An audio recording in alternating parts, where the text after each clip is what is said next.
Daudi alikuwa amekufa hadi madudu yanamtoka, akiwa katika hali mbaya, akasema nitaishi, nitasimulia matendo makuu ya huyu mfalme. Unaongea nini unapokuwa kwenye hali mbaya? Unaongea nini wakati giza limefunika? Giza limefunika na maji. Akasema na iwe nuru. Akasema kilichomo ndani yako.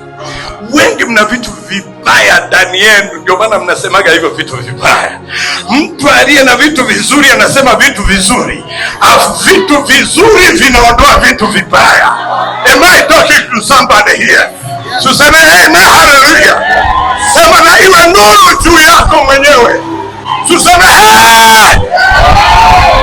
hakuna aliye powerful, kila mtu ana kitu chake.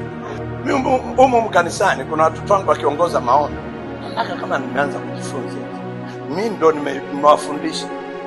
Wameokokea. Watu wanataka uwe mnyenyekevu kwao. Ndipo anakuachia madhabahu yake. Wasaidie watu wake. Kilichomo ndani yako hakitaenda ndani ya watu wengine kama hautanyenyekea kwao.